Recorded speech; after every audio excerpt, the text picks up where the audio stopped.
Welcome to Fluent Phonics. Today, we will learn how to pronounce the word designating. Designating. Designating.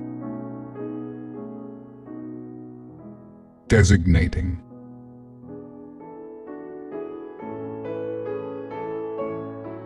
Here's an example of how one might use it in a sentence. The committee is currently in the process of designating a new spokesperson for the upcoming press conference.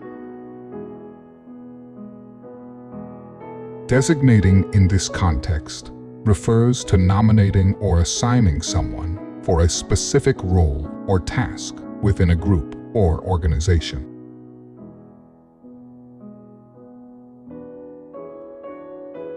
Thank you for your time. If you enjoyed this, please like and subscribe for further content.